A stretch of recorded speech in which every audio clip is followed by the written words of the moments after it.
자, 6페이지 대승정종, 대승의 바른 핵심, 대승정종분이 아주 중요하다 말씀드렸죠? 네, 자, 문장 하나씩 해석해 볼게요. 부처님께서 수보리에게 구하셨다, 말씀하셨다. 대 모두째란 뜻이라고 했죠. 아멘. 모두 여러이란 뜻이 있어요. 모든. 보살 마살은 혹은 여러 보살. 마살은 근데 제자를 해석 안 해도 상관없대요. 알겠죠? 그냥 보살 마살은 이렇게 해석해도 돼요. 보살 마살 앞에서 다 설명드렸죠. 네, 중요해요. 이런 거 하나하나 명확하게 이해해야 우리가 경종 공부를 잘할 수가 있어요. 보살은 산스크리트어, 보디사트바, 깨달음을 구하는 중생. 마살은 마하사트바, 위대한 중생 보살 마살 딱 붙이면 보살들 중에서도 으뜸이 되시는 보살님들을 보살 마살 기억나시죠? 네, 그래서 보살은 모든 중생을 다 제도하겠습니다. 완전한 깨달음을 얻어 모든 중생 다 제도하겠습니다. 이걸 무슨 심? 그렇죠? 아, 이제 좀 흡족하네요. 이제 좀 말기가 우리가 통해요. 이렇게 또 사람 기분 좋게 해놓고 또 며칠 후에 모르겠는데요. 이래버리면 큰일 나는 거예요. 보리심, 보리심을 일으킨 거룩한 수행자를 뭐라고 한다고 했어요? 보살이에요.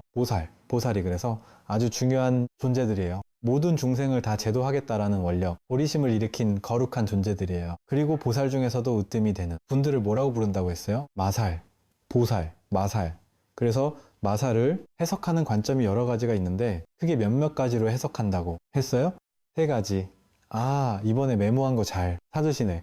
첫 번째는 초지보살, 두 번째는 팔지보살, 세 번째는 십지보살. 바라보는 관점은 다르지만 보통 초지보살 이상이나 팔지보살 이상이나 혹은 십지보살 정도 되면 보살 마살이라고 부른다. 이건 저번 시간에 자세히 말씀드렸으니까 그냥 넘어갈게요. 다만 앞에서 설명을 누누이 드렸지만 선남자 선여인이 이제 막 안욕따라 삼약삼불호의 마음 보리심을 일으키면 무슨 보살이라고 한다고 했어요? 그렇죠. 아주 훌륭해요. 초심보살 혹은 초학보살. 초심보살하고 초학보살하고 보살 마살하고 경지가 같아요? 달라요? 다르잖아요. 보살 마살은 높은 위대한 경지고 초심보살 혹은 초학보살은 이제 막 첫걸음을 하는 보살인데 같아요? 달라요? 다 다르는데 안욕따라 삼약삼보의 마음 보리심을 일으킨 초심보살, 초학보살을 보살 마살이라고 여기서 딱 이렇게 칭해진 이유가 몇 가지가 있다고 했어요. 3가지. 첫째는 격려해준다는 의미다. 앞에서 다 설명 들어서 자세는 말 안 해요. 예, 여러분이 유튜브를 돌려서 보셔요. 첫 번째는 격려의 의미다. 두 번째는 자격을 부여하는 거다. 세 번째는 평등성 부처님 입장에서 평등의 입장에서 얘기하신 거다. 기억나요? 안 나요? 나요. 예. 안 나도 요새는 유튜브로 다 돌려볼 수 있잖아요. 그죠? 아멘. 자꾸 들으세요. 제가 여러분들한테 꼼꼼하게 말씀드린 거 다 중요한 내용들이니까 자꾸 듣고 외우셔야 돼요. 그러면 왜 보살이 중요한가? 이걸 이해해야 대승불교를 이해할 수가 있어요. 서승불교의 왕성형은 아라한이에요. 뭐라고요? 아라한. 예. 아라한 아시죠? 아멘. 근데 아라는 윤에서 벗어나기는 벗어났지만 지혜와 자비의 힘이 누구보다 부족하다고 했어요? 부처님보다 부족하다고 했잖아요. 그죠? 그래서 대승불교는 아라한을 목표로 하지 않고 누이 되는 걸 목표로 한다고 했어요. 성불부처가 되는 걸 목표로 하고 부처가 되는 걸 목표로 수행하는 분을 뭐라고 한다고 했어요? 보살이라고 한다라고 했어요. 이런 게 머릿속에 정리가 돼야 돼요. 그죠? 아멘. 그래서 대승불교를 연구하신 선지식, 그 선지식들께서 이런 말씀을 해요. 그 중에 제가 참 좋아하는 구절 중에 한한대 입중론이라는 논서에 나오는 아주 유명한 구절이에요. 한번 따라해 보세요. 성문, 영가, 성문 영가 예전에 싹 다 설명드렸는데 기억나요? 안 나요? 기억나요? 이런 걸 이해해야 법화경에 우리가 공부할 수가 있어요. 성문은 부처님 가르침을 공부해서 아한이 되신 분을 성문이라고 하고요. 영각은 혼자 공부해서 아라한이 된 분을 영각, 북각이라고 해요. 알겠죠? 그러니까 성문이든 영각이든 아라한이에요. 윤회에서 벗어난 아라한은 아라한인데 무엇이라고 불러요? 소승이라고 불러요? 대승이라고 불러요? 예, 혼자서만 깨달았기 때문에. 그래서 따라해보세요. 성문영, 아라한은 부처님에게서 태어나고 이런 건 좀 받아 적으면 좋아요. 엄청 중요한 구절이에요. 예, 지금 안 적어도 돼요. 유튜브로 듣고 이렇게 받아 적으셔도 돼요. 일단은 제 말에 집중해 보세요. 적을 분은 적으시고요. 성문 영성, 아라 하는 누구에게서 태어나고 부처님, 부처님에게서 태어나고 부처님은 보살에게서 태어난다. 보살에게서 태어난다. 부처님은 누구에게서 태어난다? 보살. 부처님은 보살에서 태어난다. 보살의 씨앗은 자비심이다. 자비심이다. 예, 보리심이다. 보리심이다. 내용이 나와요. 자비심, 보리심 같은 뜻으로도 쓰이더라고요. 무슨 말인지 딱 와닿죠? 네. 우리가 거룩한 성자라고 불리우는 성문, 영거룩한 성자라 하는 누구에게서 태어나요? 부처님. 부처님의 가르침을 통해서 부처님에게서 태어나요. 근데 부처님은 누구에게서 태어나요? 보살. 왜 보살에서 태어날까요? 보리심. 보리심. 성불하겠다라는 원력을 가진 수행자들이 부처가 되잖아. 완전한 깨달음을 얻어 모든 중생을 제도하겠습니다라는 원력을 세운 수행자를 뭐라고 부른다고 했어요? 보살. 그 보살들이 나중에 뭐가 되는 거예요? 부처. 그래서 부처는 누구에게서 태어나고 보살에게서 태어나고 그 보살을 만들어내는 씨앗이 무슨 심이다? 보리심이다. 이게 대승불교의 핵심이에요. 머릿속에 쏙 들어오죠? 네. 그러니까 자꾸 외우셔야 돼요. 거룩한 성자라 하는 누구에서 태어난다? 부처님에게서 태어난다. 부처님은 누구에게서 태어난다? 보살. 보살에게서 태어난다. 보살의 씨앗은 무엇이다? 보리심. 보리심. 보리심을 4개 문장으로 만들면 뭐라고 한다고 했어요? 사웅서. 중생을 다 건지오리다. 번뇌를 다 끊어오리다. 법문을 다 배우리다. 불도 부처님의 깨달음을 다 이루오리다. 이걸 줄이면 완전한 깨달음을 얻어서 모든 중생과 다 함께 성불하겠습니다. 알겠죠? 네. 아멘. 그래서 보살이 그래서 중요하다는 거예요. 이거 자꾸 음미해 보세요. 거룩한 성자, 깨달음을 얻은 성자들은 부처님으로부터 태어나고 부처님은 보살로부터 태어나고 그 보살의 씨앗이 바로 보리심이라네. 보리심이 있는 존재는 절대 지옥에 안 떨어진다는 얘기가 있어요. 예. 항상 완전한 깨달음을 얻어 모든 중생을 제도하겠습니다. 모든 중생 다 함께 성불하겠습니다라는 이 거룩한 보리심을 매일매일 발언하는 불자들은 절대 지옥에 안 떨어진대요. 또 이 얘기 딱 듣고 여러분 나 매일매일 홍서 발언할 거니까 나 하고 싶은 대로 막 살아야지 지옥에 안 떨어지겠네. 또 이런 생각 품으면 돼요? 안 돼요? 안 되죠. 그만큼 그런 거룩한 보리심을 갖고 있는 존재들은 수없는 생 동안 무량한 공덕을 얻게 된대요. 이미 성불하겠습니다라는 씨앗을 심은 존재들이기 때문에 멋있죠? 아, 불교가 이렇게 멋있어요. 자, 그래서 모든 보살 마살은 여기까지 이해 가셨죠? 네. 응당이와 같이 그 마음을 항복받아야 된다. 금강경 질문 중에서 응당 어떻게 그 마음을 항복받아야 합니까? 라고 수보리가 질문했을 때 대승정종분에서 응당 이와 같이 그 마음을 항복받아야 된다. 다스려야 된다. 핵심 주제예요. 알겠죠? 네. 그럼 어떻게 다스려야 되냐? 어떻게 항복받아야 되느냐? 그 답이 이제 여기서 쫙 나오는 거예요. 자, 따라보. 소유. 직역하 있는 바. 예, 한 문씩 표현해. 그냥 있는 거, 존재하는 것이란 뜻이에요. 예, 있는 바. 예, 일체. 모든이란 뜻이에요. 소유, 있는 바. 뭐가 있다라고 하죠? 있는 바 일체. 모든 따오 중생 치료. 중생의 종류인 중생의 종류. 중생의 수많은 종류가 있죠. 그걸 요약하면 수많은 중생들의 종류를 요약하면 난생, 태생, 습생, 화생으로 요약할 수가 있고요. 유생, 무색, 유상, 무상, 비유상, 비무상으로 딱 요약할 수가 있어요. 중생은 여러 가지 뜻으로 헤아릴 수가 있는데 윤회하는 존재를 중생이라고 사전적 정의를 내려요. 중생하면 이제 여러분들 딱 머릿속에 사전적 정의가 들어와야 돼요. 자, 중생하면 무슨 뜻이에요? 윤회하는 존재. 보살라면 어떤 뜻이에요? 딱 떠올라야 돼요. 그냥 깨달음하면 안 된다고 했잖아요. 보리심. 맞아요. 보리심을 일으킨 존재들. 보리심하면 완전한 깨달음을 얻어서 모든 중생을 제도하겠다라고 원력을 세운 존재들 알겠죠? 보살을 깨달음을 얻으려는 중생으로만 딱 해석하면 안 되는 게 아라한들도 깨달음을 얻으려고 해요. 근데 아한도 깨달음을 얻으려고 하고 보살도 깨달음을 얻으려고 하지만 아한과 보살의 차이는 뭐예요? 예, 그렇죠. 중생을 제도하려는 마음을 일으켰냐 못 안 일으켰냐의 차이예요. 그래서 보디사트바가 깨달음을 구하는 중생이라고 번역은 하지만 정확한 사전적 뜻을 딱 제시하면 깨달음이라는 의미로 더 넘어서 모든 중생을 다 제도하겠다라는 마음을 일으켜야, 그럼 보리심을 일으켜야 보살이라고 할 수가 있는 거예요. 알겠죠? 아멘. 그게 이제 머릿속에 자꾸 정리가 돼야 돼요. 그래서 있는 바 모든 중생의 종류인 요걸, 이제 우리말로 이렇게 매끄럽게 해석하면 모든 중생의 종류가 있는데 이렇게 해석하면 되겠죠? 그죠? 네. 예. 모든 중생의 종류가 있는데 그게 난생, 태생, 습생, 화생하니까 네 가지죠. 네. 유색, 무색, 유상, 무상하니까 또 모두 몇 가지예요? 네, 가지. 그래서 답치면 몇 가지예요? 8가지죠. 여기에 또 비유상, 비무상이라고 나오죠. 네. 그러니까 모두 몇 가지예요? 9가지. 그래서 따라해보세요. 구류중생, 구류중생. 몇 가지 종류의 중생? 9가지 종류의 중생에서 구류, 중생이라고 불러요. 물론 여러분 책마다 비유상 띄고 비무상 하는 분들도 있어요. 알겠죠? 아멘. 그러니까 구류 중생이 아니라 판류 중생으로 해석하는 책도 있지만 인도 불교에서도 인도 산스크리트어 금강경에서도 분명히 구류 중생이 맞아요. 멸류 중생, 구류 중생. 스니 왜 제가 보는 책하고 내용이 달라요 하면 그거는 그 책을 쓰신 분한테 물어보세요. 알겠죠? 네. 제가 공부한 바에 의하면 구류 중생이 정확해요. 그래서 있는 바 일체 중생의 종류. 몇몇 개 중생, 구류 중생, 약약 하고 나오죠. 약은 만약이라는 뜻도 있고요. 따라서 만약 약. 근데 여기서 만약이라고 해석하면 돼요, 안 돼요? 예.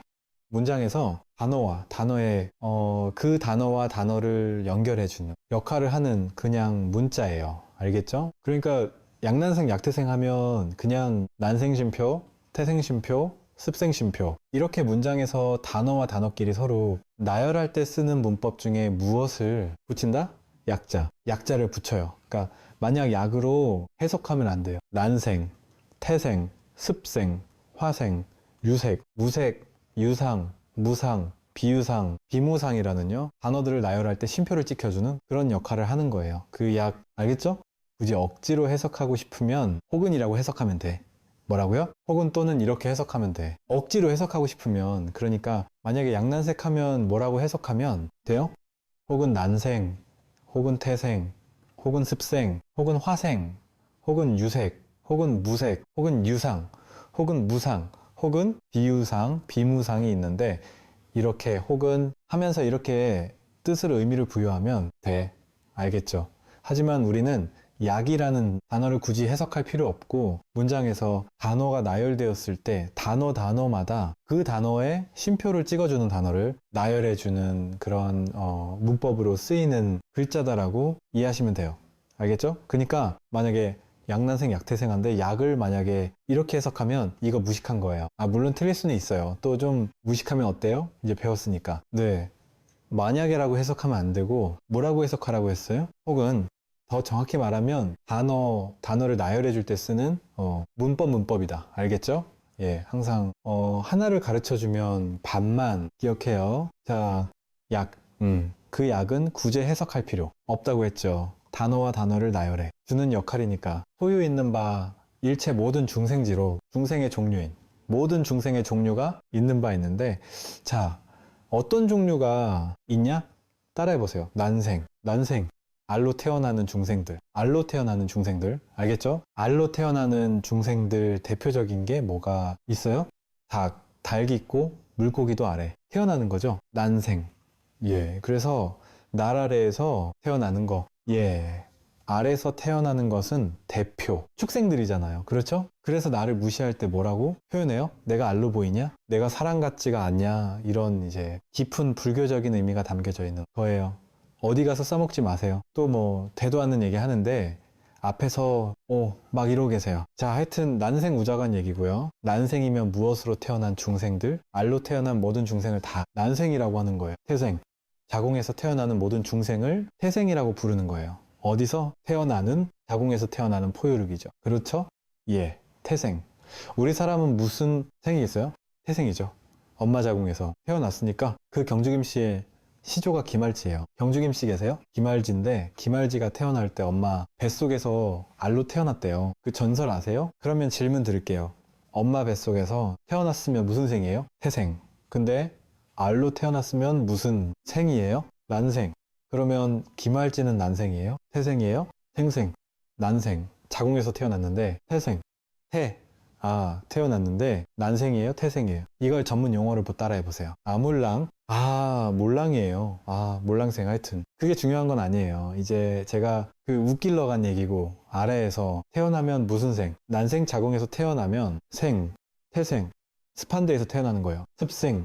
그렇죠. 습생. 근데 습한 곳에서 태어난 게 뭡니까 하고 찾아보니까 벌레곤충 모기처럼 습한 곳에 의지해서 태어나는 걸 습생이라고 한대요. 그 수많은 벌레들, 곤충들을 포함하는 거예요. 어떤 분이 내가 예전에 법문을 할 때 나쁜 마음을 일으켜서 죽은 뒤에 벌레로 태어난 인과 업보에 대해서 제가 인과 이야기를 해준 적이 있었는데, 댓글에 누가 뻥치고 있네? 사람이 어떻게 벌레로 태어나냐?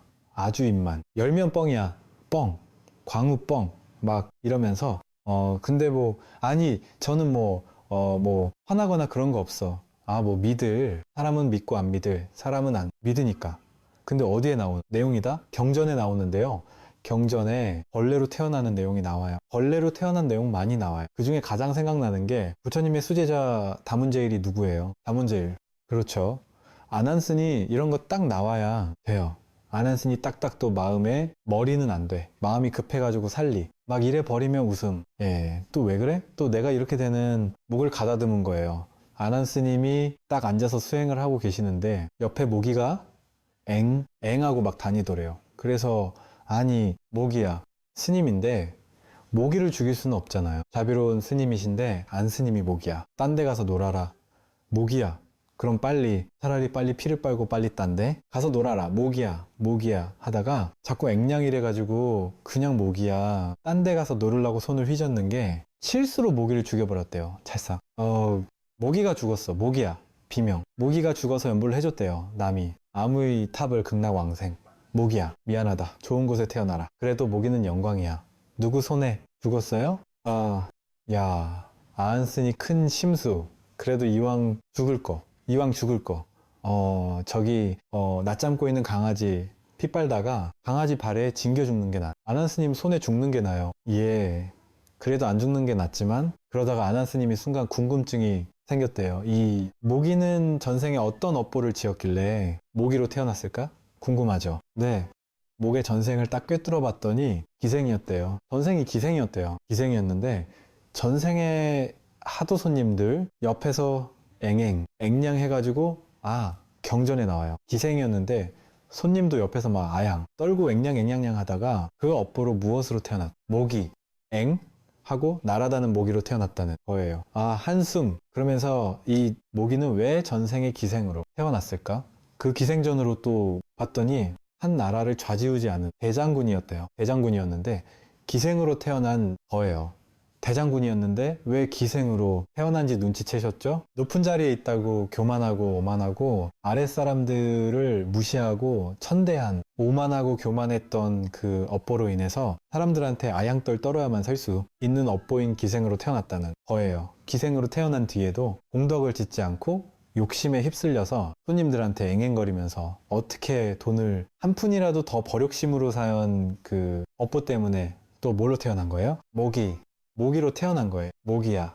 다음 생에는 좋은 사람 몸을 받아 부처님 법을 만나서 큰 깨달음을 이루어라 하고 모기를 위해서 추원해졌다 라는 내용이 경전인과 설화에 나와요. 믿습니까, 여러분? 예. 그 여러분들은 다음 생에 무슨 몸으로 태어날지 여러분들은 항상 스스로를 살펴봐야 돼요. 화를 잘 내고 짜증을 잘 내는 사람들은 독사로 태어나요. 갑자기 왜? 보살리? 예. 독사로 태어나요. 맨날 밥만 먹고 잠만 자면 뭘로 태어난다고 했어요? 소로 태어나요. 무섭죠? 예. 그런 인거법이 다 있어요. 근데 우리 이왕이면 다음 생에 무엇으로 태어나요? 예.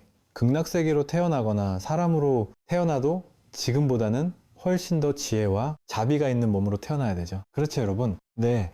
그래서 습생의 습이 뭐라고요? 예. 습한 곳에 의지해서 태어나는 존재들 대표적인 게 뭐예요? 예. 벌레들. 야, 어떻게 하나를 갖춰주면 반만 알아요? 뭘로 태어나? 벌레곤충이라고. 그렇게 얘기했는데, 모기. 얘기했다고 또 모기. 아니, 왜 그래? 모기는 한 비유일 뿐이잖아. 뭐예요? 뭘로 태어난다고요? 또 모기 이러잖아. 벌레나 곤충 습한 곳에 태어나. 존재들이 알겠죠? 벌레들. 화생이 어려워요. 뭐가 어렵다? 변화에서 태어나는 존재들이에요. 뭐에서 태어나는 존재? 변화. 그래서 부모 몸에 의지하지 않고 변화로 태어나는 존재대. 뿅하고 변화로 태어나는 존재대. 그게 하늘 세계의 저절로 태어났거나 귀신으로 태어났거나 지옥 세계에 태어나면 부모가 있어요? 없어요? 없어. 왜? 하늘 세계도 부모의 하늘 세계. 부모의 몸에서 태어나는 신들도 있지만 더 높은 세계 신들은 뿅하고 하늘 세계에 저절로 태어난대요. 그게 화생. 또 귀신의 몸으로 태어나면 귀신은 부모가 있어요? 없어요? 없어요. 귀신의 몸으로 태어나면 그것도 무슨 화생. 지옥에 뚝 떨어진 것도 부모의 몸에서 태어난 게 아닙니까? 무슨 화생이에요. 부모 몸에 의지하지 않고 뿅하고 변화해서 태어난 존재를 무슨 생이라고 부른다? 화생이라고 해. 이제 알겠죠? 난생. 알로 태어났거나 태생. 자궁에서 태어났거나 습생 습한 곳에 의지한 벌레로 태어났거나 화생하늘. 세계나 귀신이나 지옥과 같이 뿅하고 변화해서 태어난 존재. 화생 알겠죠? 난생, 태생, 습생, 화생을 두 글자로 뭐라고 해요? 예문에서 엄청나게 얘기했어요. 또 한알로 그러네. 따라해보세요. 사생, 삼계도사. 사생자부 이제 기억나요? 안 나요? 그때 난생, 태생, 습생, 화생 다 설명드렸어요. 그래도 항상 새롭죠. 들어도 새롭죠, 여러분들. 그만큼 해맑다는 증거예요. 난생, 탈생, 습생, 화생을 묶어서 무슨 생이라고 한다? 사생. 알겠죠? 그래서 사생하며 가장 대표적으로 어디에서 나와요? 삼계도사생, 자부. 그러니까 이런 거 좀 외워 두세요. 알겠죠? 자꾸 외우셔야 돼요. 스님 외워도 기억이 안 나요 하면 내가 진짜 할 말은 없지만 경전 공부를 제대로 하면 이런 걸 외우셔야 돼요. 알겠습니까? 예. 아니 태생, 습생, 화생 사생이 뭔지 정도는 외워야지. 난생, 태생, 습생, 화생 중생들이 태어나는 그 모습의 종류 따라서 네 가지로 크게 콧방귀 가지로 요약해서 난생, 태생, 습생, 화생이라고 한 거예요. 알겠죠? 네. 그럼 이제 따서 유색 중생들 중에서 형체가 있는 중생의 모습을 유색이라고 해요. 뭐라고 한다? 유색. 뭐가 있는 중생? 형체가 있는 중생. 그러면 여러분이 삼천대천 세계 모든 세계 중생들을 훑어보면 모습이 있는 중생도 있지만 뭐가 없는 중생도 있을까요? 모습이 없는 형체가 없는 중생도 있어요. 아니에요. 그쵸? 그래서 여러분 우리 따라보세요. 세계, 무세계, 무게. 예전에 다 설명드렸는데 기억나세요? 따라보세요. 무색계의 특징은 이거 내가 다 설명드렸어요. 했던 얘기 또 하고 또 했는데 무색계가 뭐여 하면 오늘 좀 반성하세요. 알겠죠? 네. 따라보세요. 무색계는 형체가 없대요. 그래서 따라해보세요. 순수한 정신만 있는 세계고 형체가 없는 세계를 무슨 계라고 부른다? 무색계. 정리됐습니까? 유색은 무엇이 있는 중생, 형체가 있는 중생. 무색은 무엇이 없는 중생, 형체가 없는 중생. 정리되셨죠? 그러니까 내 머리로 이해하면 안 돼요. 이 삼천대천 세계에 있는 모든 중생들을 부처님이 다 꿰뚫어 보시고 9가지 종류의 중생을 지금 얘기하시는 거예요. 유상은 생각자예요. 그러니까 유상하면 뭐가 있는 중생? 생각이 있는 중생. 그 다음에 중생들 중에서 뭐가 없는 중생도 있어요. 생각이 없는 중생도 있어요. 근데 여러분 이거 잘 들으세요. 생각 없는 중생이 우리가 흔히 일상에서 쓰는 야, 너 이렇게 생각이 없냐? 야, 너 1 플러스 1은 뭔지 아냐? 야, 너 하루의 생각은 몇 번 하냐? 막 이렇게 막 사람을 괴롭히잖아요. 너 생각이 있어? 없어? 이럴 때 그 생각을 얘기하는 게 아니라 무상은 정말 생각이 완전히 끊인 세계예요. 생각이 완전히 끊인 세계가 무상천이라는 하늘 세계가 있어요. 정말 생각이 없대요. 그래서 여러분 잘 들으세요. 불교 교리를 제대로 공부를 안 한 사람들은 생각을 끊긴 무상의 세계와 부처님이 말씀하신 번뇌망상이 사라진 깨달음의 세계를 헷갈려 한대요. 불교에서는 생각이 없어진 무상의 세계를요, 무상 생각 없는 무상천이라는 하늘의 세계 혹은 무상의 명상 중에 무상이라는 이 경지를 완전한 깨달음으로 안 봐요. 일시적으로 생각이 끊겼을 뿐이지 번뇌는 뽑혔다, 안 뽑혔다. 번뇌가 뽑히지 않았기 때문에 일시적으로는 생각이 끊긴 것 같지만 다시 뭐가 올라온다? 번뇌와 생각이 다시 올라온 세계예요. 그래서 여러분 생각이 끊인 무상의 경지와 불교에서 말하는 번뇌망상이 완전히 사라진 경지는 같다, 다르다? 달라요. 근데 유튜브를 보면 내가 실제로 봤는데 유튜브를 보면 불교 교리를 잘못해가지고 무상천이라는, 하늘 세계 무상천이라는, 생각이 끈인 하늘 세계 무상천의 세계를 깨달음의 세계로 잘못 오해하고 설명하는 사람을 내가 봤어요. 불교 교리를 잘못 공부해서 그런 거고, 그런 강의를 잘못 들으면 불교를 잘못 이해하게 된다고요. 무상이라는 생각이 끊긴 경지에 일시적으로 들어가도 윤회에서 못 벗어났다. 알겠죠? 이거 중요한 거예요, 여러분. 그러면 스님, 번뇌망상이 완전히 끊인 경지는 어떤 경지입니까? 이걸 어떻게 말로 설명하겠어요? 우리가 깨달아야지. 그래서 이 모든 걸 뛰어넘은 경지가 따로 멸진정, 아함만 들어갈 수 있는 멸진정이라는 게 있어요. 자, 일단 그거 넘어가고요. 유상은 무엇이 있는 중생, 생각이 있는 중생. 무상은 무엇이 없는 중생, 생각이 없는 중생. 그 다음에 이게 어려워요. 따로써 비유상, 비무상. 자, 따라해보세요. 생각이 있는 것도 아니고 생각이 없는 것도 아닌. 어렵죠? 네. 생각이 있는 것도 아니고 생각이 없는 것도 아닌 경지여 비유상, 비무상. 이걸 경전에서 또 뭐라고 하냐면, 따보세요. 비비상처, 비상비비상처. 생각도 아니고 생각이 아닌 것도 아닌 경지.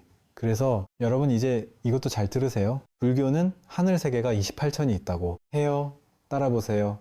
28천. 책마다 달라요. 책마다 다른데 우리 북방불교는 28천이라고 해요. 아, 책마다 다르다고 보면 말씀드렸어요. 네, 일단 우리 표준을 28으로 두는데 28천. 하늘 꼭대기면 수준이 높은 경지겠어요? 낮은 경지겠어요? 높은 경지예요. 인간이 도달할 수 있는 최고의 하늘. 세계 28층 꼭대기가 따라해보세요. 비비상천. 그 다른 말이 따로 있어요. 비무상. 생각이 있는 것도 아니고 생각이 없는 것도 아닌 최고의 정신적인 경지를 비무상이라고 해요. 하늘, 세계로 치면 하늘 세계 28층 꼭대기를 비상비비상이라고도 부르고, 따라해보세요. 비상비비상, 비무상. 이걸 그냥 외워야 돼요. 통째로. 뭐 메모 찾아보고 이러면 공부 못해요. 이 정도는 저절로 나와야 돼요. 99, 81 하면서 알겠죠? 그러면 중생이 도달할 수 있는 최고의 수준이 비무상의 경지인데, 비무상도 윤에서 벗어났다, 못 벗어났다는 거예요. 알겠죠? 그래서 중생이에요. 구류중생. 그래서 정리해 볼게요. 비무상. 중생이 도달할 수 있는 최고의 의식, 혹은 28천. 꼭대기 세계. 그러니까 높은 세계, 나쁜 낮은 세계, 높은 세계지만 윤회에서 벗어났다, 못 벗어났다. 그러니까 열반보다 위에요, 아래예요? 아래죠. 이런 거 헷갈리면 안 돼요.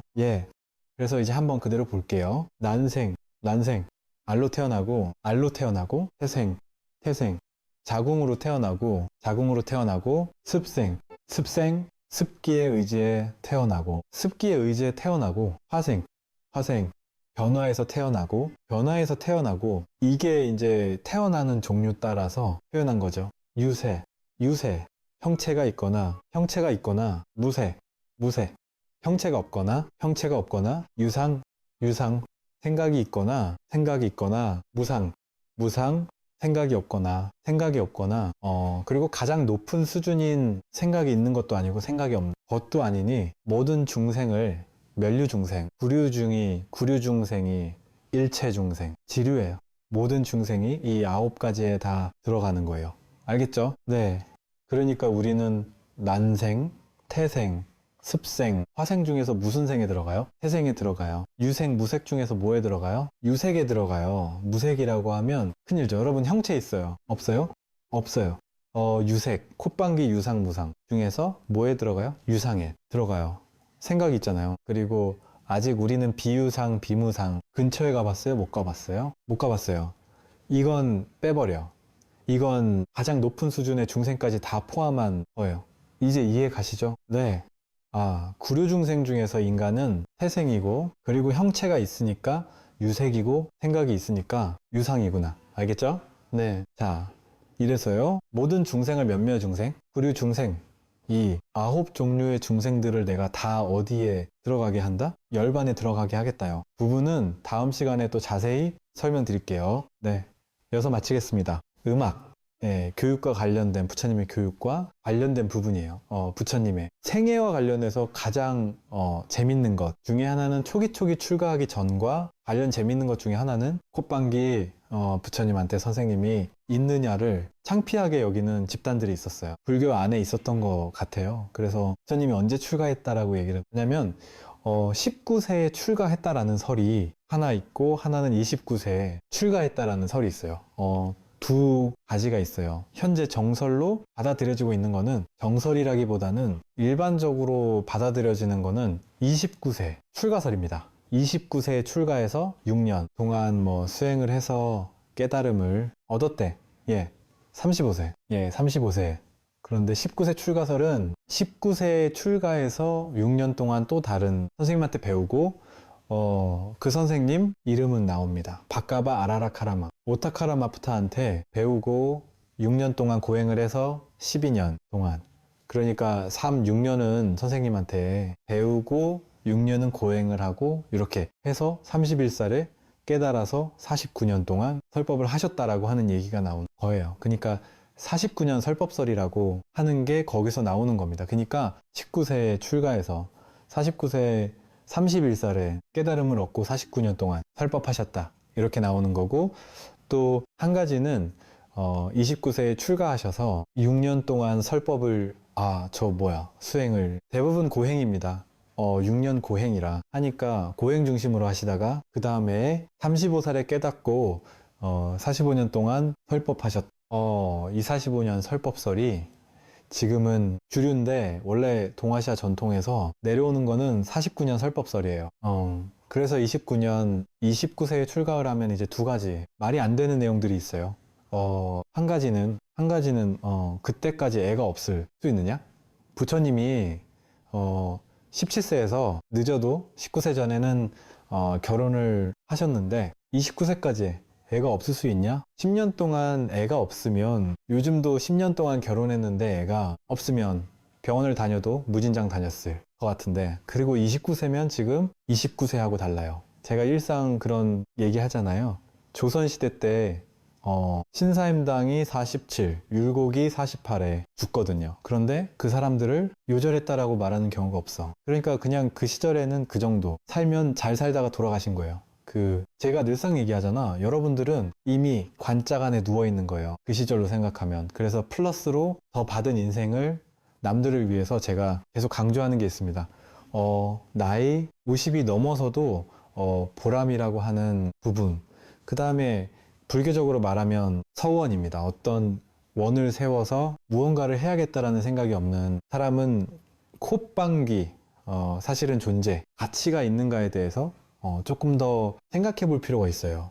그러니까 젊었을 때는 성공이라든지 재산 증식이라든지 이런 게 타당하지 않다라고 얘기하는 게 아니에요. 그거는 올바른 거예요. 하지만 나이 50이 넘어서도 그런 쪽에 계속 막 신경 쓰고 있고 이러고 있으면 슬픈 겁니다. 틀린 건 아니고 슬픈 거예요. 그래서 여러분들은 지금 덤으로 살고 있는 인생을 사시는 거예요.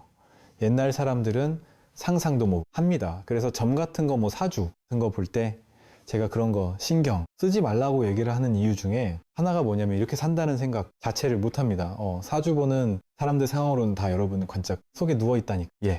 조선시대 사람이 전 국민의 90몇 프로가 화장하는 시절이 올 거라고 생각했을 것 같아요. 택도 없습니다. 택도 없습니다. 제가 그런 얘기 또 하거든요. 콧방귀. 입시철이 불안하니까 점 같은 거 봐가지고 대학을 어느 방향으로 가야겠습니까?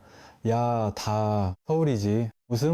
그럼 부산에 사는 사람이 동쪽이나 남쪽 나오면 미국이나 일본 가야 되는데 네가 어떻게 갈 거야? 그리고 조선시대 때는 그런 물음 자체도 멍청한 거예요. 왜냐면 조선시대 때는 대학이 지금 대학으로 치면 하나밖에 없는 거예요. 성균관 하나입니다. 성균관 하나요. 그러니까 어떤 방향으로 가야 대학이 유리해요? 웃기고 있네. 아예 없다니까, 학교가. 그래서 이런 식의 세상을 상상하지도 못해요. 지금 막말로 얘기해서 여러분 어렸을 때 생각해보세요. 여러분 어렸을 때 환갑만 돼도 꼬부랑 할머니였었어요. 그리고 여러분들이 어렸을 때 마을에서 어르신이라고 불리던 사람들이 50이었습니다. 잘 생각해봐. 그러니까 여러분이 그 어르신보다 어르신이야. 지금 그때 어르신보다 세상이 그렇게 된 거예요. 이거가 그러니까는 불과 두 세대 만에 이렇게 바뀐 거예요. 두 세대 만에. 두 세대도 안 걸렸지. 한 80년대만 하더라도 환갑의 동네 잔치를 했었으니까. 그리고 상에 이렇게 가짜 과자 같은 이렇게 알록달록한 거 넣고 사진 찍고 되게 유치한 거 그런 거 했었잖아요. 그래서 그런 걸 하다가 저도 그 과자가 도대체 저기 궁금해서 원래 그 먹으면 안 되는데 또 우리는 또 약간 호기심 천국이라서 그거 뜯어서 혓바닥 빕니다. 가짜 과자 그거 뜯어 먹다가 아니 진짜 과자는 과자야. 그런데 그게 사탕이 얼마나 이렇게 날카로운지 이거 진짜 먹어보신 분은 알 거야. 돌기가 다 잘려. 쭉 빨면 이게 탁 웃음 어디 후시지는 없어요. 제가 이렇게 그래서 그러던 시절에 그 어른들을 생각해 보시면 지금 그니까 여러분들의 예를 들어서 증조부정 되시는 어른들만 그렇게 오래되신 분들 아니잖아요. 그런데 그 어른들이 지금 사회를 상상할 수 있겠어요? 안 돼요, 안 돼. 콧방귀. 그런데 그런 사주를 만드는 사람들이 이런 걸 생각을 했겠어? 말 같지도 않은 거지. 웃음, 콧방귀. 우리 어렸을 때만 해도 뭐라 그랬는데? 여자가 팔자가 세면 안 좋네. 어쩐네. 백말티가 안 좋네. 지금은 좋은 겁니다. 콧방귀. 지금은 대박. 감사한 거죠, 지금은. 그래서 마누라가 나가서 돈을 잘 벌어와요. 고맙지. 그래서 마누라가 돈 잘 버는데 남편이 놀고 있대. 그래서 그 얘기 있잖아. 그래서 남편 등을 떠밀려서 어디 좀 너무 자꾸 노니까 그래서 10주리한 회사라도 좀 다녀보라고 이렇게 해서 등 내밀어서 보냈. 그랬더니 이놈이 면접을 보는데 개판으로 보더라는 거예요. 그래서 저런 놈이 다 있나? 회사를 이렇게 면접을 보러 왔으면 성껏 해야지. 이랬더니 그가 뭐라고 얘기했냐면 난 떨어지고 싶다. 웃음. 난 합격하고 싶어서 온 사람이 아니고 나 떨어지고 싶어서 왔어. 이렇게 얘기를 하더라는 거야. 웃음. 그래서 그런 거는 이치적으로도 맞출 방법이 없어요. 지금도 지금 챗 GPT 어쩌고 어쩌고 하면서 난리가 났잖아요. 불과 공개된 지 몇 달밖에 안 됐는데 전 국민이 한 번씩 들어봤을 정도로. 그런데 그거 착각하지 마세요. 그런 게 오래 갈지 안 갈지는 지나봐야 합니다. 몇 년 전에 유행했었던 단어가 힐링이라는 단어가 굉장히 유행했지가 않습니다. 또 그거보다 조금 뒤에 유행했었던 아주 폭발적 단어가 있어요. 4차 산업혁명. 논문도 많이 쓰락하고 학술지흥 재단에서 연구비도 엄청나게 주고 했었던 게 4차 산업이라는 주제예요. 저도 논문을 2개나 썼거든. 지금은 4차 산업이라는 단어 자체를 잘 안 써. 있는지는 알아. 힐링 이런 것도 있는 줄 알지? 안 써. 그때는 그냥 포탈이나 이런 데 가면 그 단어들이 줄줄줄줄 흘러다니고 있었어요. 그리고 최근에 이거야 라고 해서 떴다가 사라진 단어가 메타버스입니다. 완전히 사라진 건 아닌데 한동안 굉장히 뭔가 할 것처럼 그 시대가 바로 온 것처럼 오마 호들갑을 다 떨었지. 심한 말로 치면 지랄 연병을 떨다가 지금 거의 또 불씨가 사그라든 게 아닌가? 코로나 때 이게 어떻게 보면 인터넷 시장이 폭발하면서 거기 쪽으로 이렇게 갔다가 지금은 많이 빠졌죠. 이렇게 그러니까 단어들도 많이 사라졌고 그리고 그걸 우리만 그렇게 보느냐? 아니죠. 주식 시장에서도 보면 이제 그 가능성들을 인정해서 주식이 쫙 올랐다가 그런 쪽 주식들이 쫙 빠졌죠. 콧방귀 모르면 다행인 거고 알면 슬픈 겁니다. 왜냐면 저 같이 이렇게 그냥 관심이 있어서 보는 사람 말고 아는 콧방귀 사람들은 대부분 가지고 있는 거거든요. 가지고 있으면은 그 파도를 견디지. 웃음, 콧방귀. 그래서 그런 채집지도 얼마나 갈지 뭘 할지 지나봐야 알아요. 그리고 그런 게 이렇게 부화동할 필요는 없어요. 그런데 오늘날에 그렇게 대단한 어떻게 보면 콧방귀 빅데이터라고 하는 엄청난 데이터를 넣어서 돌리는 것도 우리 인생을 판별해낼 수 있느냐 못합니다. 사주가 그게 가능할까 막말로 얘기해서 콧방귀 사주는 어느 정도 딱 제가 보기에는 그런 정도냐면 그냥 사주나 MBTI나 혈액형으로 이렇게 좀 성격 검사 그런 정도 수준이라고 보면은 돼요. 그냥 믿거나 알거나 이런 식으로 맞으면 뭐 하고 뭐 아니면 말고 뭐 우리가 그 타로 같은 거 할 때 뭐 이렇게 카드를 하나 뒤집었는데 뭐가 나왔어요? 뭐 이러면 그거 갖고 뭐 이렇게 약 팔고 그러면 그러면 그런 거 악이다 아닌가? 아이씨 이렇게 딱 그런 정도만 의지할 정도지 거기에 막 뭘 빠져서 할 만한 정도 수준 절대 안 됩니다. 그냥 콧방귀 그렇잖아. 지금 전 세계 뭐 구글이든지 뭐 마이크로소프트든지 뭐 이런 엄청난 기업들이 정보를 막 이렇게 때려 넣는 거잖아. 그렇게 해서 지금 인류가 가지고 있는 엄청난 정보량을 때려 넣어서 그걸 돌려서 나오는 게 채지 같은 그런 물건들인데도 불구하고 내 인생이 어떻게 될 것 같으냐 이런 거 물어봐. 내가 아니야. 이렇게 대답하죠. 웃음. 근데 그 옛날 사람이 사주를 만들어냈지. 300만 개 합친 것만큼의 대단한 발견을 우리가 한 거고 노벨상을 줘야지. 그런 게 실제로 존재한다면 그렇지 않겠어요? 그런데 사주에 노벨상 줍시다. 뭔 개똥 같은 웃음. 그렇게 나오는 거지. 그래서 막 그런 거는 말로 믿으게 뭐 됩니다. 그냥 그러려 하면서 근데 저는 그런 거를 그렇다고 없애자고 주장하는 사람은 아니에요. 그래서 제가 이렇게 얘기하면은 되게 저거 이율배반적인 거 아니야? 이렇게 생각하는데 실제로는 저는 없애지 않고 주장하는 건 아니고 그냥 그렇게 해서 즐기면 된다라는 거죠. 거기에 빠지는 게 아니고 즐기면 된다. 커피가 몸에 좋냐? 아니냐? 뭐 어쩌냐 저쩌냐? 뭐 안 먹어도 사는데 안 먹어도 살아. 막말로 우리 안 먹고 살았었잖아. 수십 년 동안. 그렇지 않아요? 여러분들은 연세 드신 분들은 다 어렸을 때 안 먹고 살았지. 뭐 커피를 누가 먹었어? 숙령이나 먹었고 우리 연세 드신 분, 저 거사님들 같은 경우는 계란동 쌍화차나 드셨지. 뭘 커피를 마셨겠어. 웃음.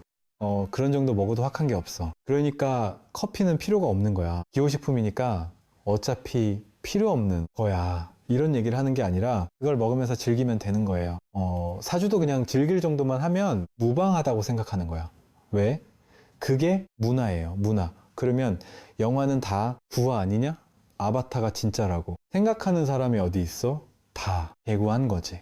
그런데 왜 가서 봤어? 재밌으니까. 무슨 아니 그런 거잖아. 그걸 사실이라고 생각하고 보는 놈이 어디 있어. 그 정도로 하면 무난하다라고 얘기하는 거예요. 그러니까 이건 구라니까 없어져야 돼요. 아니야. 그렇게 얘기하는 거 절대 아니야. 패션도 마찬가지지. 우리 어렸을 때 뭐라고 얘기했는데 단정하게 깨끗하게 빨아입으면 된다. 웃기고 있네. 절대 그런 거 아니야. 우리는 그렇게 사는데 이거 어쩔 수 없는 거고 사람에게는 그런 거 말고 있잖아. 아니 맞잖아요. 그게 패션. 그러니까 연예인들 이런 애들이 딱 입으면 저 괜찮은데 뭐 이런 느낌이 딱 들죠. 그 생각마저도 없으면 사람이 아닌 거지. 그게 그러면 옷을 뭐 벗고 있는 것도 아니고 그냥 이분 탓하에 김국한 선생 말씀처럼 알몸모 하나서 옷 한 벌 건졌으니까 됐냐? 곧 살면 후진국에서도 북한도 괜찮지 그러면 북한도 알몸으로 벗고 다니지는 않으니까 웃음. 근데 그걸 뭐 얘기하는 게 아니잖아. 그게 문화잖아요. 그러니까 문화적 요소로서 접근을 하면 가하고 좋고 그거를 뭐 맹신을 해서 이렇게 될 거야. 어떻게 될 거야? 어떻게 될 거야? 그러면 안 된다는 얘기를 드리는 거예요. 그래서 저는 상당히 제가 주술적인 사람이에요. 제가 굉장히 합리적인 사람이 아닙니다. 저는 주술적인 거고, 그리고 저는 주술적인 거 굉장히 좋아해요. 왜? 인간은 어차피 동물이기 때문에 합리성만 할 수는 없어요.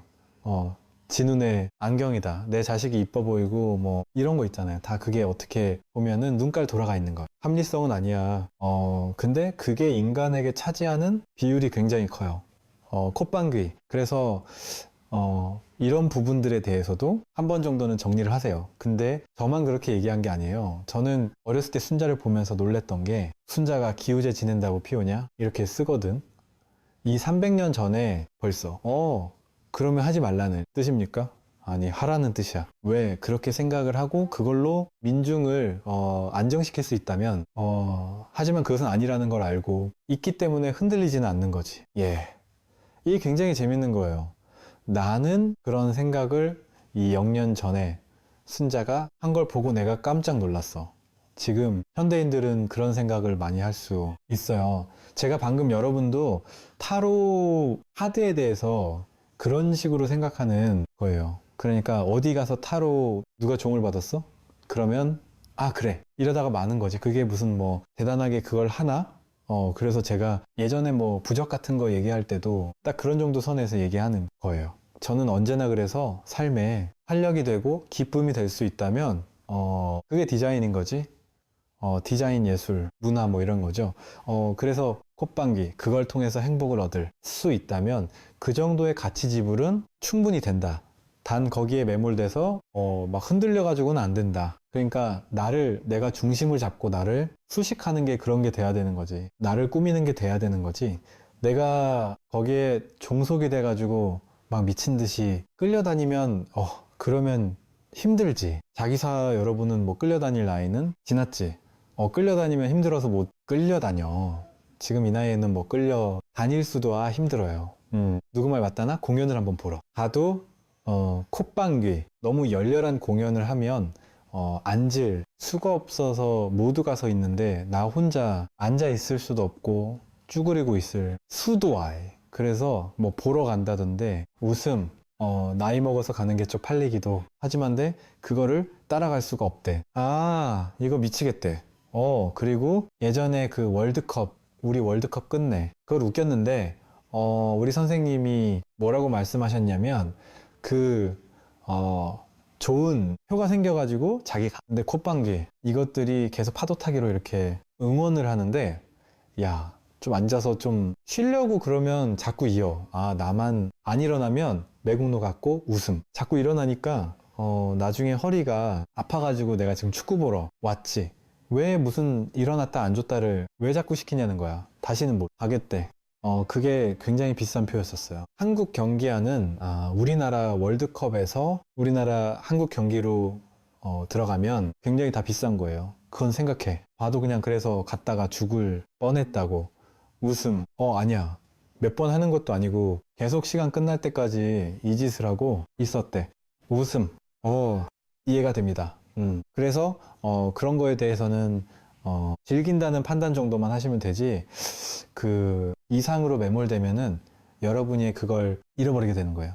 중독을 잃어버리게 되고 여러분이 힘들어져. 그리고 이 부처님의 29세 출가설과 19세 출가설이 대두되는 이유가 뭐냐면, 부처님이 누구한테 배웠다라는 걸 좀 할리게 생각하는 사람들이 있는 거예요.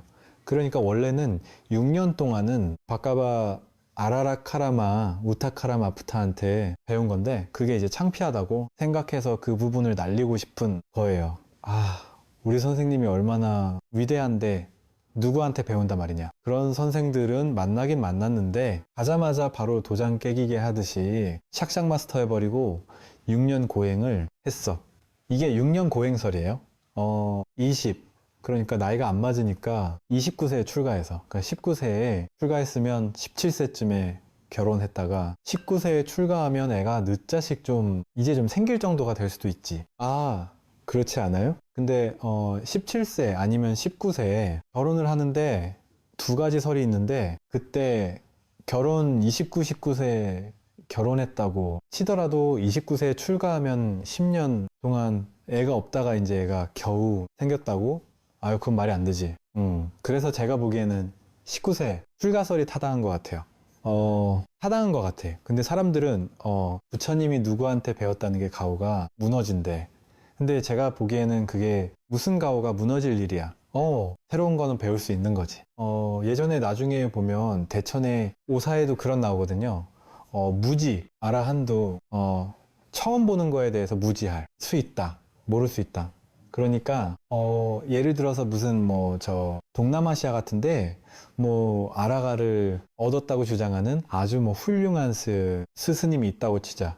있는지 없는지는 잘 모르겠는데 있을 거 같지는 생각이 안 드는데, 그렇다고 가정하고 그 사람이 산골절에서 수행만 하셨어.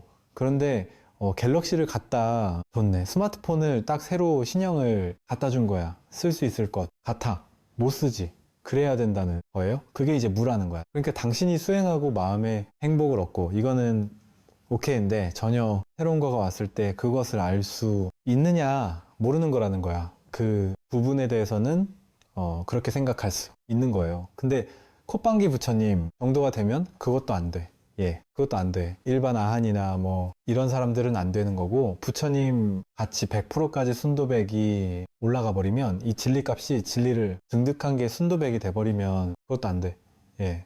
콧방귀. 그래서 저는 그렇게 생각하거든요. 아, 부처님이 처음 출가하셔가지고 깨달음을 얻은 것도 아니고, 아이, 수행에 대해서는 모르지요. 왕궁에서. 당신이 성장을 하셨는데, 그래서 교육이라는 게 불교에서 굉장히 중요하다라고 얘기한 사람이 접니다. 제가 거의 처음으로 부처님의 부처님이 다른 성자들, 성인들과 차이점이 가장 큰 배별점이 교육을 어떻게 받았느냐. 체계적이고 깔쌈한 교육, 최상급의 까란 교육을 받았다. 이게 불교의 가장 큰 특징이다. 교육 못 받은 사람들도 있어요. 성인 중에 예수 같은 사람, 그래서 콧방귀. 그렇게 가방끈 짧은 사람의 특징이 자기 주장이 겁나 강하고 상대 말을 끝까지 안 들어. 그냥 자기 얘기만 계속 하는 거야. 우리 주변에도 있어요. 여러분은 모르셔서 그렇지. 뭐 도인들이 있어 깨달았다. 어쨌다 하는 얘기를 다 콧방귀 들어봐야 별로 식견이라고 할 것도 없어. 그냥 지가 체험했. 어쩌라고?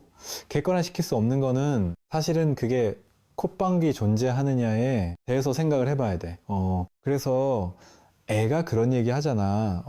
콧방귀 나만 경험하고 나한테만 들리는 거는 깨달았다고 지가 말하니까 그냥 깨달았나 이렇게 봐주는 것뿐이지 실제로는 환자입니다. 그거 병원에 가면 많아요. 병원에 가면 지천입니다. 뭔 차이가 있어? 그 깨달음을 통해서 사회를 밝히고 사회를 계몽하고 주변 사람들을 좀 더 이끌어 나갈 수 있느냐? 그런 영향이 없는 것 같더라고요. 그래서 그렇게 되면 저 같은 경우는 뭐라고 얘기냐면 네가 말하는 게 깨달음이면 나는 그 깨달음은 필요가 없다. 우리는 그렇게 얘기해. 버리거든. 그냥 쓰레기야. 주는 밥 먹고 지 혼자 행복하대. 앉아. 가지고 아편쟁이지. 얘 주는 밥 먹고 지 혼자 행복해. 청나라 때 아편쟁이들 다 그렇게 행복했어요. 그래서 예수 같은 경우가 가방끈이 짧은 대표적인 사람입니다. 그래서 말이 합리적이지 않고 자기 주장을 반복해서요. 글을 읽어보면. 그리고 그것을 따르는 사람은 합리적이지 않기 때문에 따르는 사람은 소수가 되는 거고 그것에 매니아가 되면 열광하게 되는 거고 아니면 버립니다. 그래서 제자가 꼴랑 12명에 한 명 팔아먹고 11명에서 시작을 하는 거간 수공업에서 시작하는 거고 불교 같은 경우는 부처님 제시에 제자가 1만 명 정도 되거든. 그거는 기본적으로 사람을 어떻게 응대하는지에 대해서 이분이 아는 거예요. 10,000명이면 지금도 10,000명 정도의 사람을 거느리면 대기업입니다. 아니 우리 지금 현대사회에서도 인구가 지금 이렇게 많아진 현대 사회에서도 그래서 그게 교통과 통신이 부족한 이 500년 전 사회에서 그 다음에 인구 밀도도 지금보다 낮았을 거 아니에요. 예. 상대적으로 봐도 지금은 10,000명이 그렇게 많지 않아요. 왜냐하면 서울에만 1,000만 명이 살고 뭐 수도권에 2천만 이러면 물론 뭐 제가 해보니까 10,000명더럽게 많더라고요.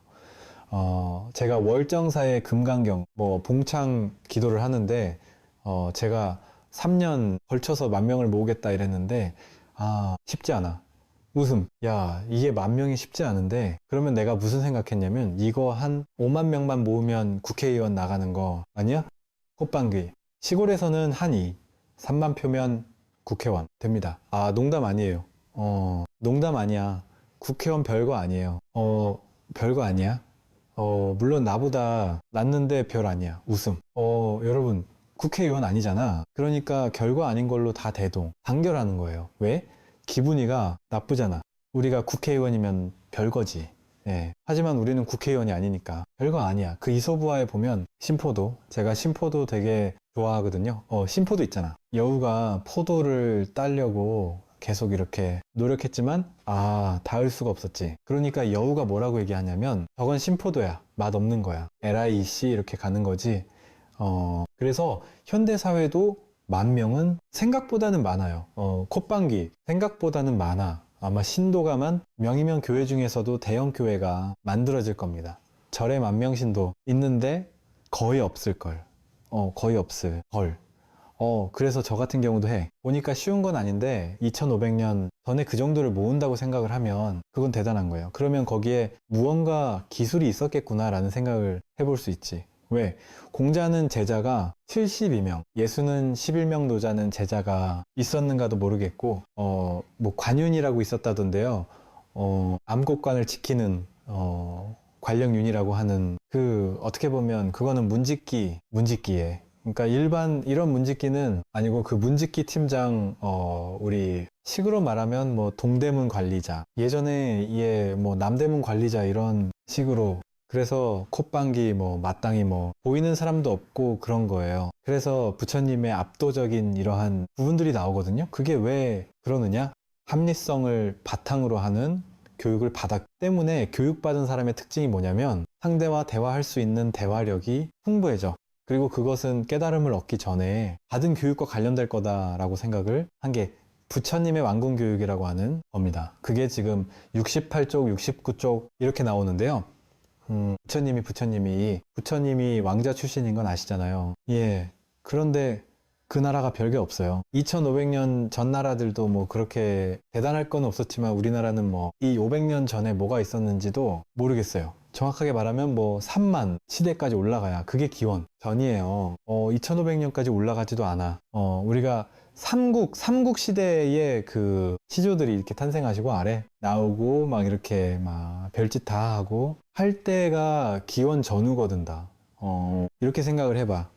그래서 그렇게 생각을 해보면 부처님 때가는 훨씬 그보다 아닐까. 그리고 부처님이 태어나신 저 바비라국이라고 하는 데가 지금 현재 네팔인 쪽인데 그쪽 사람 별로 많지 않습니다. 그래서 약간 부족 국가보다 조금 더 발전한 정도의 상황이었을 거예요. 그러니까 막 지금 생각하는 것처럼 막 우리가 조선 이런 나라 아니고 그런 나라 당연히 아니고요. 그래서 그런 나라의 왕자였죠. 태자라고 나오는데 그건 이제 약간 구라치는 거고 태자는 황제국에서 황제의 계승서열자를 태자라고 하는 거예요. 우리가 지금 조선같이 황제국이 아니고 그냥 왕국이면 왕을 중심으로 하는 국이면 세자가 되는 거고 콧방귀 그러니까 황제 중에서 아들 중에서 무조건 황제가 돌아가시면 황제가 되는 사람을 황태자라고 하잖아요. 그래서 태자. 그러니까 부처님 나라를 이제 막 띄워 가지고 무슨 뭐 큰 제국처럼 뭐 생각하는 거지. 근데 고구려나 신라나 이런 데도 제국이 아니에요. 당연한 얘기지만 그냥 왕국입니다. 왕국. 그러니까 제국 정도 되려. 그러면 중국 정도는 돼야 돼요. 근데 아유 뭐 부처님 나라가 그렇게 되겠어요? 그리고 태자도 아니었고 그럼 태자였느냐? 세자 아니었습니다. 그냥 왕이 계승서열 일위자였습니다. 일위자. 그게 세자 아닙니까? 아닙니다. 아닙니다. 지금 영국 여왕 돌아가시고 그 아드님이 영국 왕 됐잖아. 그 나이에나 남편 전 남편 그죠? 찰스 그죠?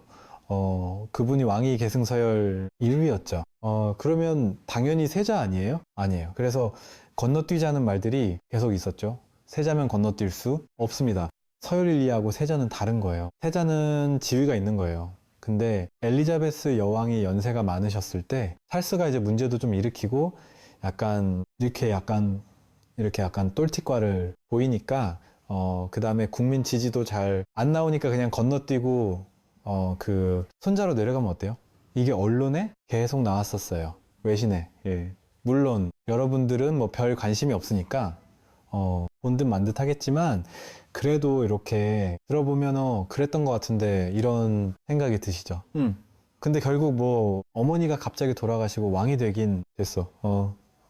아마 그런 얘기 있던데 뭐 전 세계에서 가장 왕자를 오래 한 왕이 계승서일을 오래 했다가 된 뭐 이런 얘기. 그래서 세자하고 아무튼 왕위 계승서 1위는 달라. 1위는 가능성이 1위라는 거지 무조건이라는 뜻이 아니에요. 그래서 조선시대 때 세자로 책봉되면 임금이 바꿀 수 없어요. 함부로. 그 바꾸려면 내전 회의하고 박 터지는 싸움이 벌어집니다. 세자 건조 문제, 폐위 문제 이렇게 걸리면 이해가 되시죠? 그래서 달라. 그래서 부처님 때는 공화제 국가였기 때문에 뭐 세자를 두던 시절도 아니에요. 그리고 나중에는 그러면 세자를 둡니까? 아니에요. 그게 나라마다 다 틀려. 그러니까 조선은 세자를 뒀고 청나라는 태자가 없었어요. 태자 제도가 없어. 그래서 숨 떨어지기 전에 너 이러면 되는 거야. 웃음. 그걸 밀건법이라 그래요. 밀건법. 거의 정대명이라고 써있는 그 자금성 편액 뒤에다가 내 유언을 적어놔. 내 다음은 누구예요? 이렇게 적어 놓는 거야. 이렇게 하는 이유는 뭐냐면, 그니까 봐봐, 청나라면 우리 조선하고 같은 시대에 있었잖아, 나라가. 그런데 조선에서는 세자를 정했고 이쪽은 안정하는 거야. 안정하는 게 좋을까? 정하는 게 좋을까? 그냥 대충 던져보세요. 괜찮아. 이게 판단이 끝나지 않았기 때문에 답이 있는 문제가 아니기 때문에 최근까지도 이렇게 병행하고 있었던 거예요. 정하는 게 좋을까? 안정하는 게 좋을까? 안정하는 장점을 가르쳐 드릴게요. 안정하면 왕권이 강화돼요. 그러니까 세자가 정해져 버리면 저 사람이 미래 권력이잖아. 그러니까 그쪽에 줄을 쓰기 시작해. 그러면서 여차하면 왕을 죽여버립니다. 그쪽 세력에서. 이해가 되시죠? 그리고 아버지가 나이가 많으면, 왕이 나이가 많으면 세자 권력과 충돌이 일어나기 시작해요. 개혁과 보수. 우리 그런 거 봤잖아. 롯데 봤잖아. 이런 식으로. 이해가 되시죠? 그 대신에 그렇게 나쁜 점만 다 있으면 정하는 제도는 없어졌겠지. 존재하지 않겠지. 근데 왜 정했겠어요? 갑자기 왕이 돌아가시거나 문제가 생겼을 때 시에 우리도 그래서 그런 걸 정해잖아요. 대통령이. 유고가 되면, 유고 시에는 뭐 국무총리가 계승한다, 이 서열들이 다 있죠. 뭐 누가 계승한다. 이게 아마 서열들이 쭉 있을 거예요. 우리도 진짜 그러고 보면 파란만장한 삶을 우리가 사는 거예요. 왜? 대통령 콧방귀 유고시를 2번이나 봤네? 국무총리가 대통령 그 권리대행을 하는 거를 2번이나 봤잖아. 그죠? 굉장히 어려운 거예요. 한 번 보기도 어려운 거예요. 이게 지금 정상적으로는 2번이나 봤잖아. 아니, 옳다 그러다를 얘기하는 게 아니야. 우리가 그러고 보면 참 격동의 시절을 산 거예요. 격동의 시절을. 그래서 이런 거를 안배를 안 해. 놓으면 갑자기 예전에는 그렇게 돌발로 돌아가시는 경우들이 상당히 있어요. 그러면 국가적으로 혼란이 일어나겠지. 그리고 무슨 일이 벌어지느냐. 왕자들이, 어느 정도 머리 큰 왕자들이 좀 많으면 지끼리 싸운다. 이제 내전이 벌어져요. 이해가 됩니까? 다음은 나뇨? 이러면서 치고 들어오는 거야. 그래서 그런 거를 막기 위해서는, 그래서 우리가 사극 보면 그러잖아요. 세자 옹립할 때 이렇게 딱 세자를 세울 때 그러면 국본을 확립하셔야 됩니다. 뭐 이러면서 나오잖아. 나라의 근간어 뿌리를 잘 세우셔야 됩니다. 그게 뭐냐? 세자. 이해가 되시죠?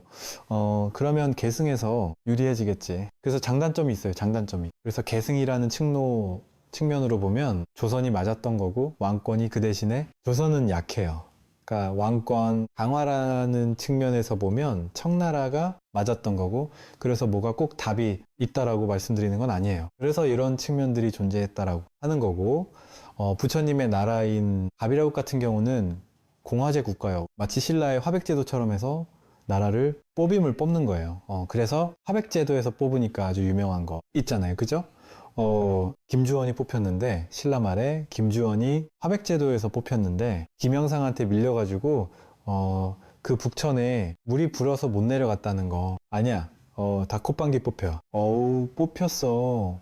난가 이러고 딱 내려갈 때 물이 물어. 야, 물 빠져야 건너갈 거 아니에요? 이랬더니 그 안쪽에서 제가 해보겠습니다. 이래. 가지고 싹 해가지고 내려갔더니 바뀌었습니다. 투표가 바뀌었습니다. LIC 이러면서 나왔다는 게, 그래서 그 김주원이 저 강강 강릉 쪽으로 가서 명주군왕이 됐다. 뭐 이런 게 신적 동국 여지승남에 나옵니다. 별로 관심 없구나. 관심을 목을 가다듬은 가져봐. 관심을 가져봐. 자, 그래서 부처님은 그냥 왕위 개정서 1, 2자였었어요. 그런 정도라고 보시면 되고, 그 당시는 나라가 작아. 지금 같이 막 이렇게 나라가 체가 갖춰진 게 아니에요. 조선이나 이런 정도도 안 돼. 옛날 나라니까. 어떻게 생각하시면 되냐면, 그냥 가야 정도 생각하시면 될 거야. 가야. 우리 부족국가. 왜 가야가 생각보다 오래 있었습니다. 그런데도 왜 우리는 사국시대라고 얘기하는지 얘기 안 하잖아. 삼국 시대라고 얘기하지. 가야가 존재한다. 헐, 우리나라 사람 치고 모르는 사람이 어디 있어. 그런데 왜 그거는 나라라고 안 쳐? 나라의 발전된 체제를 이루기 전에 나라가 망했어요. 그러니까 중앙집권적인 어느 정도의 시스템을 갖추기 전에 나라가 끝났다니까. 그래서 부처님 나라는 그 당시에 가야 비슷하다고 생각하시면 돼. 단지 가야랑 차이점은 부처님 나라는 이 500년 전 얘기니까 콧방귀 가야는 한 500년, 400년, 500년까지 있었던 나라잖아. 그러니까는 가야의 병합이 저거잖아. 뭐야? 가야의 마지막 임금인 구영왕의 후손이 김유신계잖아. 예. 그래서 제법 오래 있었던 나라잖아. 한 400년, 500년 가까이 있었던 나라기 때문에 그래도 사국시대라고 안 한다더라. 이런 정도 생각을 하세요. 그래서 역사하시는 분 중에서 비주류 중에는 사국시대라고 해야 된다. 시대. 앞부분을 사국시대라고 하고 뒤에는 삼국시대라고 하고 통일신라 시대라고 하는 게 맞다라고 주장하는 분도 있습니다. 콧방귀 그런 생각 한 번도 안 해봤지. 왜 사국시대인지 사국시대 아니고 삼국시대인지 한 번도 안 해봤지. 삼국 시대 기간 중에 실제로는 사국에 있었던 기간이 덕인데 까놓고 얘기하면, 근데 얼굴을 보니까 그걸 알아서 뭐 하나? 웃음. 내가 이 나이에 그거 알아서 뭐 하나? 배가 중학생만 같아도 내가 그걸 알면 좋을 것 같았는데 이거 지금 내가 이제 꺾어져 가지고 이 콧방귀 나이에 내가 손자한테 얘기해 줄 것도 아니고 이 웃음 이런 표정을 그래도 알아보세요. 뭐 인생 살다 보면 뭐 어떻게 콧방귀 될지 모르지. 그래서 부처님 나라는 자 같기 때문에 그 당시에 전쟁이 일어나면 이거 굉장히 중요한 거예요. 이게 이 부처님의 교육과 관련된 부분을 내가 주목하고 내가 밝혔거든요. 사실은 다른 사람들은 여기에 주목하지 않았어. 아무도. 부처님 생에 얘기하는 사람들 중에. 근데 제가 보기에는 이게 엄청나게 중요한 대목인 거야. 콧방귀. 그래서 그 당시에는 부처님 당대에는 전쟁이 일어나면 무사들 귀족들만 나갑니다. 전쟁터 귀족들만 나갑니다. 옛날에 여러분 그 배너 영화 보셨어? 배너 영화에도 귀족들만 나가요. 사병이 안 나가. 사병 안 나가. 귀족들만 나가. 그리고 고대 전투는 전 세계적으로 다 귀족들만 나가. 귀족들만 나가는 이유는 무기를 지가 다 만들어 와야 돼. 그러니까 마차에 딱 끌고 이렇게 우리 그 배너 같은 데 보면 이렇게 전차가 나오잖아. 말 2마리 모네 말이 이렇게 하고 쫙 해서 돌잖아. 그 말 내가 준비해 가야 됩니다. 마부. 내가 임금 주고 내가 고용하는 거예요. 그 장신구 갑옷 이런 거 있잖아요. 다 내 겁니다. 이거 사제입니다. 사제 정부에서 주느냐? 안 줘요. 안 줘. 그때 말이 지금 거의 한 포류색 가격급 나올. 그러니까 말 내필 정도 하면 그런 거 나가면 콧방귀 다 돈 있는 사람이에요. 저리들은 아예 말이 없다니까 나가긴 몰라 나가. 못 나가. 그래서 귀족들만 전쟁. 그러니까 전쟁이라고 하는 게 지금 생각하는 이런 게 아니에요. 저 센 놈들은 어디? 지하 벙커에 숨고 쫄들만 앞에 나가서 총 쏘고 있는 거 아닙니까? 그건 요즘 전쟁이고 옛날 고대 전쟁은 그 귀족들만 다. 그래서 전쟁터에 나가는 거를 의외롭게 생각했어요. 그리고 크샤트리아 집단에는 무사, 집단에는 어디든 마찬가지예요. 그렇게 전쟁터에 나가서 죽으면 천국 간다라는 생각들이 있어요. 물론 뭐 갔는지 안 갔는지 잘 모르겠고 그거 전 세계적으로 그래요. 전 세계적으로 나타나는 현상이에요. 그렇지 않으면 사람이 무섭거든. 제가 그런 얘기 하잖아. 그게 신라시대 때도 있었어. 그래서 관창 같은 경우가 왜 그 어린애가 계속 무서운데 그걸 갈 수 있었겠어? 그게 빛나대라고 비슷한 생각이 있는 거예요. 죽으면 천국 간다라는 생각이 있는 거예요. 그러면 공포가 확 줄지. 야, 여러분이 생각해봐. 관창이야. 뭐도 모르고 한번 젊은 날에 10몇 살밖에 안 되니까 10대 중후반이었거든요. 관창이 그렇게 해서 갔어. 근데 그 계백이 싸대기 몇 대 때려가지고 묶어서 돌려보내줬다는 거 아니? 어린 놈이? 씨가 피도 안 말라가지고 보내줬다는 거 아니에요? 처음에는 간다니까. 두 번째는 무서워서 못 가요. 사람이 뭔 뜻인지 아시겠어요? 처음에는 모두 모르니까 가. 근데 한번 혀 가지고 두드려 맞고 무릎 꿇고 손 들고서 이렇게 몇 번 하잖아. 그 다음에 무서워서 오금이 저려서 움직인다니까 사람이. 그런데 왜 갈 수 있냐면 죽은 뒤에 천국 간다라는 생각이 있으면 이슬람에서도 보이는 거죠. 폭탄 테러, 자기 몸에 폭탄을 다 감고 가지고 어디 대중적인 무슨 뭐 지하철역이라든지 어디 역사에 가서 누르고 터트리는 거 아니야. 내가 할 확률이 있어. 안중근 의사처럼 총을 밖으로 쏘는 거면 운 좋게 소란이 나면 내가 살 확률도 몇 퍼센트는 나오겠지. 그러니까 몇십 퍼센트가 나오진 않는데 하얼빈에서 내가 2등 방문을 쐈어. 저걸 쏴? 가지고 저쪽으로 사람들 시선이 쫙 쏠릴 거 아니야. 그때 내가 도망가 온나? 물론 가능한 얘기는 아니지만 한 5% 정도는 나올 수 있어. 확률이. 예, 현실적으로 존재하느냐? 아니 그건 아닌데 확률이 없는 건 아니야. 여기다 폭탄을 감고 가서 내가 눌러서 이게 터졌어. 야, 내가 살 확률은 있어? 있을 수도 있지. 내가 몰라서 그랬는데 내가 슈퍼맨이었던 거야. 웃음. 그래서 터트려 보니까 내가 슈퍼맨이었구나. 내가 외계인이었던 거야. 나는 안 터지는 사람이야. 이러면 하지만 그게 뭐 존재하겠어요? 근데 왜 걔네는 그게 가능하겠어요? 죽은 뒤에 보상받는다고 생각하니까. 뭔 뜻인지 아시겠죠? 그런 거예요. 그래서 그게 무사 집단에는 다 있어. 그래야 사람이 용맹하게 싸울 수 있거든. 예. 진짜지 가짜지를 떠나서 전 세계 무사 집단에 그거게 다 요소가 나옵니다. 그리고 그게 강력한 집단일수록 잘 싸워. 죽음을 두려워하지 않지. 실제로 임진왜란한테도 그런 게 있었어요. 승군이 제일 잘 싸웠거든요. 잘 싸운 이유가 뭐냐면 두 가지예요. 하나는 가족이 없다는 거. 하나는 죽어서 갈 데가 있다는 거. 이해가 되죠? 가족이 있으면 용감하지. 않거든. 책임질 사람이. 내가 죽으면 내 가족이 내가 다 책임을 져야 되는데. 아니 그런 거 있잖아요. 직장 생활도 마찬가지예요. 독신이면 때려 들어보면 때려칠 수 있는 거고, 콧방귀 지금 애가 나서 100일이야. 위에 놈이 아주 지랄 같아. 미치겠네. 더러워서 참는다지. 그래서 예전에 그 CF에 있었잖아. 나 그 CF 콧방귀 너무 좀 감동적이었어. 사보를 날려라. 내일 아침까지만 나에겐 모닝케어가 있다. 사표는 날리고 싶은데 저녁에 술 먹으면서 내일 아침까지만 날리고 있는 거야. 그 얘기는 뭐예요? 술 퍼먹고 모닝케어 마시고 다시 깨서 가야 된다는 거지. 그러니까 생각은 사표를 내고 싶어지. 근데 언제까지? 내일 아침까지. 그리고 출근해. 얼마나 비극적이야. 나 그 CF 내가 그걸 보면서 현대인들의 어떤 삶의 무게가 느껴지는 것 같아서 그죠? 여러분 바깥 양반들이고 그렇게 했어. 참 슬픈 거지. 슬픈 거.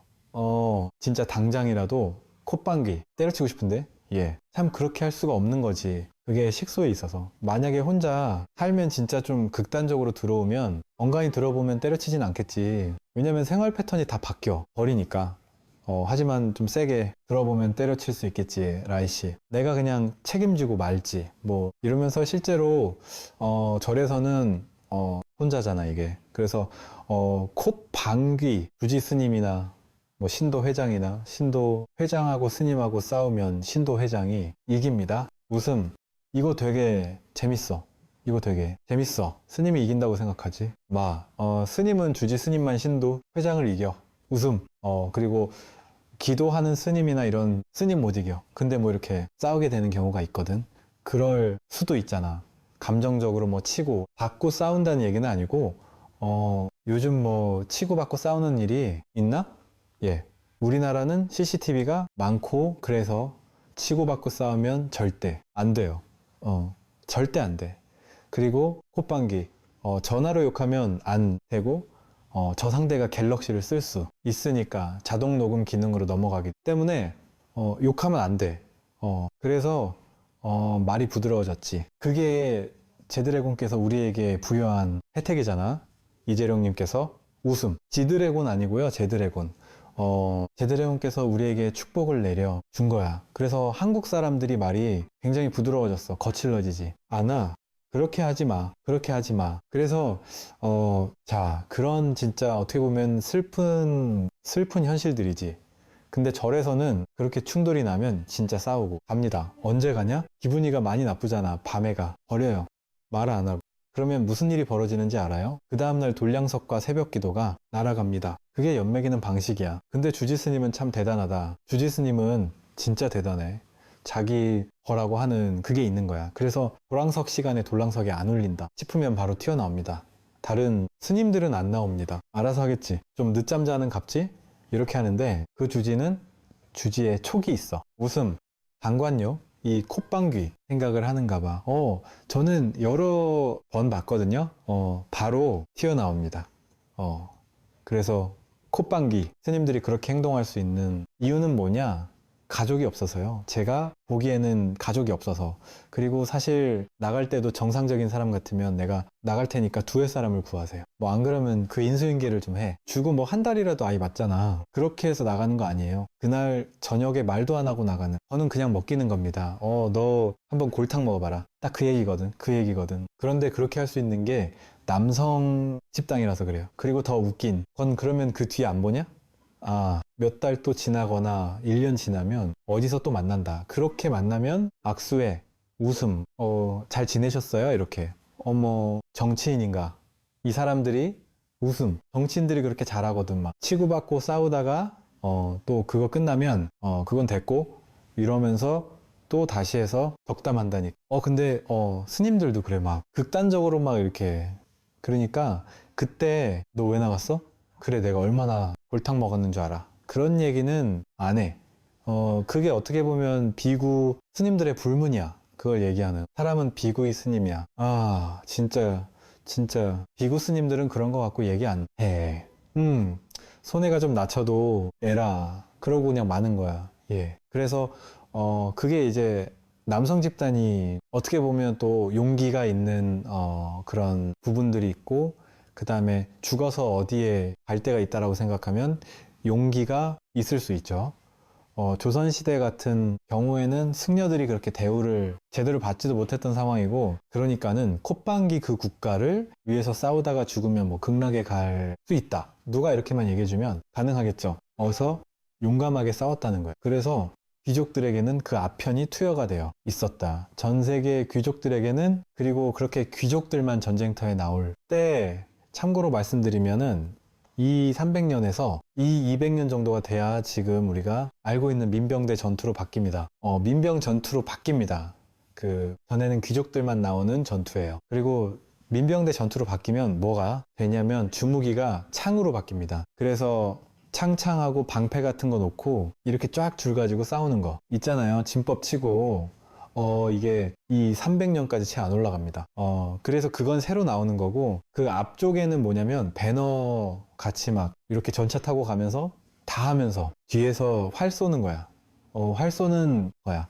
그리고 콧방귀, 그런 귀족들만, 돈 있는 귀족들만 딱 나오는 전쟁에서 지휘를 누가 할 수 있느냐? 왕 아니면 왕자입니다. 마리타. 이게 일반 사람이 얘기하면 너 뭐야? 신분제에서 내가 쉽게 말해서 골품제로 말하면, 내가 지금 진골 귀족인데 어디 육두품이 나와서 오다 하라. 말하야시. 어디 천한계 이래버리면 뭐 전쟁이 지는 거잖아. 그러니까 그거를 인솔해가지고 명령을 내리려면 왕하고 왕자 아니면 안 되는 거예요. 보통은 왕이 해야 되는 거고, 왕자는 언제 하는 거냐면 왕이 나이가 많아. 그래서 나오긴 나와야겠는데 이게 지휘가 안 돼. 사람 지휘는 둘째 치고지. 몸 지휘가 안 돼. 그럼 어떻게 나오겠어? 뭔 뜻인지 아시겠죠? 오줌을 쌌는데 계속 치려. 그러면 뭘 어떻게 하겠어? 그러면 왕자가 나와. 대리로. 이해가 되시죠? 그래서 부처님은 무술 교육을 받았습니다. 무술 교육. 음악.